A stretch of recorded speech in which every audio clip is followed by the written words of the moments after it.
I'm Nicole Palanjian. I'm a local realtor to Orange County, and I'm sitting with my best friend who's also a therapist. I'll let her introduce herself. I'm Vanessa Morgan, a licensed marriage and family therapist in private practice in Newport Beach. So I brought Vanessa in to not only talk about her experience of the home buying process with the best realtor ever, myself, I'm just kidding, but also more importantly, like what you can do to prepare. So I know I went through a lot of, probably the hardest time in my marriage was when we were trying to find a house. So I felt this was a good and unique tool to share with you guys of how to go through that process. So maybe let's start with, I'll ask Vanessa a couple questions about her home buying process and some of the things that she went through. But I remember when we were doing it together, we were buying your house in Dana Point, what happened during that process? And you made a comment that, oh my gosh, I never thought I needed a realtor. So why did you think you didn't need a realtor first? I think just with all the apps out there, we're looking on Zillow all the time, and I think there's so much behind the scenes and things that you don't know go into it.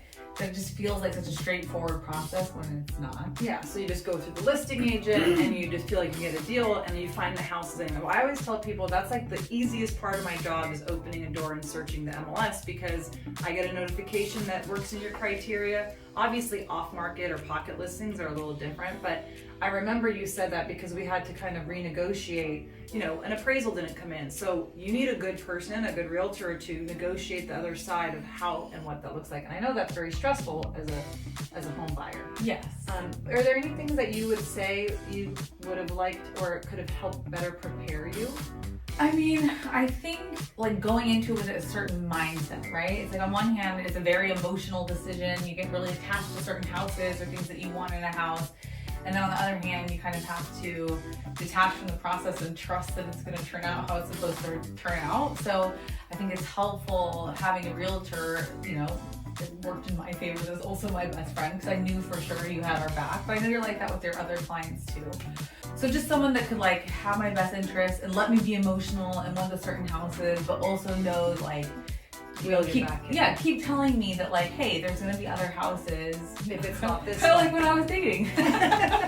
True. There will be other fish in the sea. There will be other homes on the market. But I think that's a good point. I do have that issue sometimes when you meet a new client, for example, and the trust issue. And I always tell people, if you don't trust your realtor, do not use that realtor, because when things aren't going your way, you're not getting your offer accepted, or your house isn't selling, you're going to always blame it on the realtor, right? But if you know you have a good realtor, has a good track record, and has your back, you're not going to have those feelings. You might deep down, but in the end, for example, I know I fight really hard for my clients. So whether I can't give you money, if you don't get your offer accepted, somebody came $200,000 over list cash and you're, at 5% down conventional loan, of course, I can't do anything about it besides try to use my wonderful charm. And sometimes that works, maybe 1% of the time. But more importantly, finances, right? So trust is important. So I think that you probably even had points where you're not trusting the process because it is scary. There's no right answer. So speaking of that, I think that's a good tie-in to talk about how you can help. So you're saying mindset, how to get into the right mindset when you're buying a home. What do you think people should do? What is that mindset? Well, I think first get really clear on what your bottom line is, right? What are the things you have to have? What are the things that you can live without? And what are the things? Priorities of the home. Yeah. Your top 5 priorities. I do tell people that figure out what you have to have, what you don't have to have.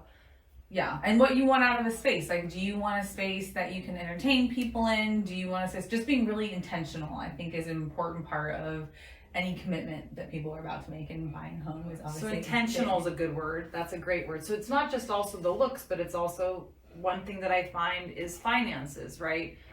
That's a big deal when it comes to couples. You're a couples therapist. So what would you say to people that have separate finances or unequal finances? Maybe someone's bringing more money to the table or they're going to make more mortgage payment. How do you, if you're sitting in a couples therapy and they're having issues with that, I don't know if I want your name on the house. Well, I'm going to be doing this. How do you deal? There's more to this whole thing than, the black and white. What would you say? So when it comes to couples therapy, I always kind of look at, so there's kind of the manifest level where things are happening on the surface and it looks like it's about the name on the title or that kind of thing. And then I think about what's happening underneath, right? What dynamics are kind of fueling that. Sometimes it comes down to trust, or it comes down to value. If someone's not feeling valued, they're not feeling like, oh, you're not putting my name on the house because you don't really think that what I contribute to the household is the same kind of thing. So I think it's helpful, at least from a therapeutic frame, and for your clients to maybe think about what those things symbolize within their relationship. And then talk to each other about it. Yeah. I know it's a little bit harder without having a therapist there to help you through this process, but I think that's very helpful. So it's kind of like the symbolic of what it means to buy a house with a partner. I also think about, sometimes I go back to, it's not just the look of the house or finances, but what do you want out of the investment of a home? So I'll do a quick story. My husband and I were looking at a house. We had a budget. We were going to open houses. There was this really amazing home. He goes, don't go in. You know, you're going to fall in because it's above my budget. This happens all the time, by the way. Like, don't go into the house that's more expensive that you know you can't afford, because then you're going to fall in love. It just always happens. So I fall in love with it. I put a little Zillow notification when it goes down. It goes down in price. And I go, oh my gosh, look, like it went down in price. Let's go look at it. Well, literally I gave it, this is a horrible joke. It's not a joke. I gave it the nickname Murder House. Do you remember that? Remember? No. Murder House? I don't remember. So it went down in price. Really sad story. The woman that was living there while the house was getting sold ended up, this is getting deep and dark. She supposedly committed suicide, but all the neighbors saw her and her boyfriend in a fight that night before, and the rumor was that he did something, right? So that's like the neighborhood. So literally I was like, oh yeah, not in any situation would I buy a home that happened to. It's the aura, the energy. I don't like, I mean, you can sage it all you want, like that's not my house. Well, my husband was like, well, it's a really great house, and they lowered the price because he's looking at it as an investment. You know, after a certain amount of years, we all know you don't have to disclose that. And I was like, absolutely not. So I think the intentional part of not just like the space, but the feeling it gives you, and it does become an emotional thing. So when it's emotional, what would your advice be to try not to be emotional? I think it's well, two different questions. One, my mind is like, when it's two different people who have two different agendas or priorities, like for Alex, it's probably like, I want to get, you know, the most for my dollar, right? And for you, you're like, I want to feel comfortable in my home. And so no ghosts. You don't want to feel like you might get murdered. So I think it has to kind of be the strategy of win-win or no deal. Right. That if you guys both don't want it, you both don't go into it, which is obviously what happened, right? And then we found the house we both loved. We're happy ever after. But the question about what do you do when you're feeling emotional, and I think time helps that, which is this is where your real estate agent can help you, right? Because it's like, you don't want to waste too much time, right? But also when you're feeling very, I'll use a therapy word, triggered or emotional about a thing, it is important to give yourself at least 24 hours to kind of sit on a thing and think about, is this really important? Does this really matter? Because you'll be surprised how much things change over time. You can feel really strongly, and within 24 hours you can kind of feel more resolved. Yeah, you work through the process. Yeah. So I wanted to kind of touch upon like the overall scheme of a home buying.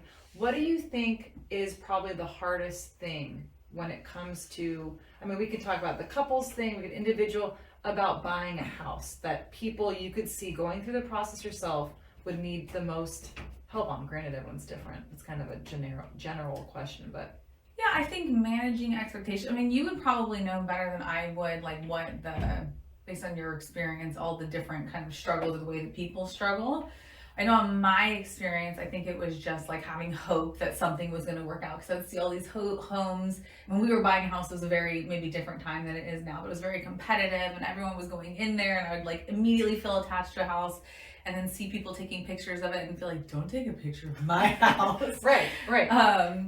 So really, I mean, just for our process, it was really about, just finding that balance. Yeah, finding that balance of being hopeful, but not being irrational. Right. And I think sticking to it, like when people start giving up, granted the market's changed, but it is getting competitive again. I mean, we're getting multiple offers in certain cities and certain homes, but I think that's a big thing is when people don't get their offer accepted, what would your suggestion be to stay in the game? Like stay positive. I know a lot of times I can feel the energy of a client that is really discouraged and they just don't want to do it anymore, but they need a house. And I'm like, listen, I'm annoying. I'm going to always stay positive. Obviously, deep down, I'm not always 100%, but I know eventually we'll get one. We just have to stay in it. What would be your advice, maybe to a realtor of how they can talk to their client, and also to a person that maybe doesn't have all the cash in the world to be bidding out everyone else. They might have to have that patience. Yeah, so I think for the client, again, back to the first point that you made about if you pick someone that you trust as your realtor, you're going to have a lot more trust and resilience in the process. You're just going to know, like, this person has my back, it's all good. In terms of the realtor, I think it's like really priming your couple's expectations, like knowing someone, saying, hey, this is what the market is. If they're selling a house, saying, hey, this is the realistic expectation of how your house can perform, or this is the realistic expectation of within your budget, like your finances, how strong you can be. Yes, being honest with them up front about, you probably don't want to hurt people's feelings, and it is, you have a certain element of selling, but I think you have to be honest with people's limitations, because some people don't want to look at that, and then they get disappointed. Right, and I actually try to do that as much as I can. Like, hey, you're not the strongest financial, but hey, if we have to offer on 10 houses till you get that one, you will get one. We'll stick through it. But I learned that over time, to have to reiterate these things, and it's not me being negative, it's just me being truthful. So I think we did a pretty good job explaining some of the stuff. I want to do something a little fun where it's maybe she could not roast me, but I am her realtor. I did help her and her husband buy a home in Dana Point within the last year. What would you say was the most common thing I would say or do? I don't want to say annoying, but like the one thing that you're like, oh, she's saying it again, or she's doing it again. Is there anything that comes to your mind? Oh my gosh, I want to come up with something so clever right now. The most common thing. Like you were stressed. There was a time in the process, right, that there was a lot of stress, right? Was there any moment that you were like, I want to strangle Nicole? No. Okay. No, friend. Come on. Okay. Is there anything I would say often? Like, is there a term I would say, or there's a common something? I'm just trying to give a little insight to. I'm curious your honest critique of me. What could I work on? Honest now. I'll still be your friend. Gosh, I don't know, friend. I mean, it's hard because I don't know what it's like to be a realtor, so I don't know the things that you can work on. I mean, maybe just like, I think that all of us, nobody feels like we ever get anything wrong. Likes to feel like we get things wrong. So it's like knowing that, how do you, and this is the kind of line that I have to walk as a therapist too, is that we are professionals and we want to feel like we know everything. But we also have to go into things being like, well, I don't know all the answers. Right. So I think like that's just to any professional, not to you specifically. Right. But like finding that line between like, I do know lots of things, but I don't know everything, and not having to feel like that's hard. Right. I mean, I guess that's a thing too, where if appraisal doesn't come in, I think one lender for sure can do it, and then your lender ends up doing it. 100%. Yes, that's what I'm trying to say. Is like, if you like, I think because you do care so much, it's hard not to take it not personal, but like you want to win for everybody. I do want to win for everyone. That's the problem. So I think that part. I think that part. Okay. All right, that's not a horrible thing. And then I would think, what is one fun fact that you know about me that, just something that maybe the world would think is interesting or fun? Nicole's so funny and fun. I feel like she's my friend that we could listen to like punk rock music from our teenage years, and then like within the next hour go to like a very sophisticated brunch or something. So I think she's very relatable and very fun to many different people. Okay, well, I just wanted to share my wonderful friend who's an amazing therapist. I think that we all can use therapy in our life, so I thought this was a good angle. And we'll have a couple other episodes with some topics. If you have any other topic you'd like us to talk about, whether it's real estate and therapy joint, please let us know. Again, I'm Nicole Palanjian, local realtor to Orange County, sitting with my friend Vanessa, who's, you can sign yourself out. Bye. We can do that again. Okay. Yeah. So, thanks for watching. We will be having other episodes of the Joint Real Estate and Therapy. I'd love to hear anything that you guys have questions about of either the topics, both the topics.